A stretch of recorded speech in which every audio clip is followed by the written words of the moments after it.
স্রোত দুর্ঘটনার শিকার হয়েছে এই খবর সার্থকের কানে যাওয়া মাত্রই এবার সার্থক দৌড়ে হসপিটালে ছুটে গেল। হ্যাঁ বন্ধুরা, ভিডিওতে লাইক দিয়ে দেখতে থাকুন। স্রোতের শত্রু বন্ধুরা স্রোতের উপরে প্রতিশোধ নেওয়ার জন্য স্রোত যখন কলেজ থেকে বেরিয়ে ট্যাক্সির জন্য অপেক্ষা করতে থাকে, ঠিক সেই সুযোগটাকে কাজে লাগিয়ে স্রোতের শত্রু বন্ধুরা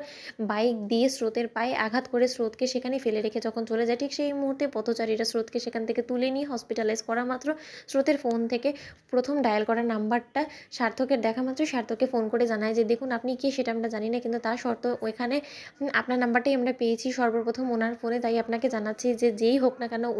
উনি যথেষ্ট পরিমাণে অসুস্থ হয়ে পড়েছে আর ওনার একটা অ্যাক্সিডেন্ট হয়েছে, তার ফলে আমরা ওনাকে হসপিটালে এনে হসপিটালাইজ করেছি। আপনি যত শীঘ্রই সম্ভব আপনি প্লিজ হসপিটালে চলে আসুন। দেখি এই কথা বলা মাত্র সার্থক এক মুহূর্ত অপেক্ষা না করে পাগলের মতন যখন কলেজ থেকে ছুটে আসে হসপিটালে, ঠিক সেই সময় সার্থক বলতে থাকে যে কী হয়েছে, আমার স্রোত কোথায়, আমার স্রোতের কী হয়েছে বলুন তো ডাক্তারবাবু, আপনি কিছু বলছেন না কেন, বলুন কী হয়েছে। তখন এই কথা বলা মাত্র ডাক্তারবাবু বলতে থাকে যে দেখুন পুলিশ আসবে, তারপরে আপনি সবটাই জানতে পারবেন। তখন পুলিশ আসা মাত্র সার্থক বলতে থাকে যে পুলিশ কী হয়েছে আমি কিছুই বুঝতে পারছি না। তখন পুলিশ অফিসাররা জানায় যে দেখুন ঘটনাস্থল থেকে আমরা স্রোত দেবীকে এখানে তুলে নিয়ে এসেছি কিছু পথচারীদের অসহযোগিতায়, কারণ তারা আমাদেরকে যতটুকু জানিয়েছে ইচ্ছাকৃতভাবে কেউ বা কারা একজন হয়তোবা ওনাকে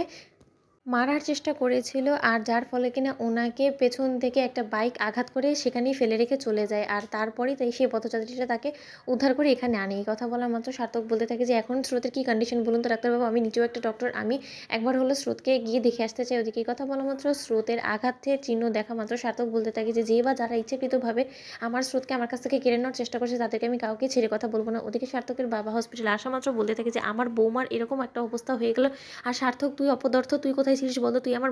মেয়েটার খেয়াল রাখতে পারলি না, তোর কাঁধে আমি দায়িত্ব দিয়েছিলাম আমার মেয়েটার খারাপ ভালোর, আর তাই বলে তুই এরকম অবহেলা করে আমার মেয়েটাকে মৃত্যুর দিকে ঠেলে দিলি। আজকে যদি কোনো একটা দুর্ঘটনা হয়ে যেত তাহলে ওর মাকে আমি কী জবাব দিতাম বলতো। তখন এই কথা বলা মাত্র স্রোত বলতে থাকে যে বাবা তুমি শুধু শুধু এরকম কেন করছো, বকাঝকা বলো তো, সার্থক তার কী দোষ, সে তার আজকে আসতে ফিরতে দেরি হবে বিধায় আমিই বলেছিলাম যে আমি নিজের মতো করে বাড়ি ফিরে যাবার, তখনই যে ফেরার পথে এরকম একটা অ্যাক্সিডেন্ট হয়ে যাবে সেটা তো আমি বুঝতে পারিনি। তখন সার্থক বলতে থাকে যে কেউ ইচ্ছাকৃতভাবে তোমার এই অ্যাক্সিডেন্টটা ঘটানোর চেষ্টা করছে, সেটা কি হতে পারে স্রোত, তুমি আমাকে বলতে পারো। তখন স্রোত বলতে থাকে যে স্যার কী আর বলবো, এটা অবশ্যই আমার শত্রু বন্ধুরাই হবে, কারণ আমাদের বিয়ে হয়েছে পর থেকে তারা এটা মোটেও সহ্য করতে পারছে না, হজম করতে পারছে না, তার জন্যই আমার উপরে প্রতিশোধ নেওয়ার জন্য হয়তো ওরা এটা করেছে। তখন সার্থক বলতে থাকে যে তাহলে ওদেরকে এবার আমি ছেড়ে কথা বলবো না, কারণ আর যাই হোক না কেন আমার স্ত্রীর উপরে কেউ আঘাত আনার চেষ্টা করবে আর সেটা আমি স্বামী হিসেবে চুপ করে সহ্য করে যাবো সেরকম বর অন্তত আমি না। তখন এই কথা বলা মাত্র সার্থকের পিসিমণি বলতে থাকে যে বাবা, বউয়ের যেই আঘাত দেখেছিস অমনি তোর রক্ত গরম হয়ে উঠেছে, তাই তো, এরকমটাই তো দেখতে চেয়েছিলাম, এরকমই যদি আগ্রাসীর অবস্থায় তুই থাকতিস না তাহলে হয়তো বা কেউ সাহসও করতো না তোর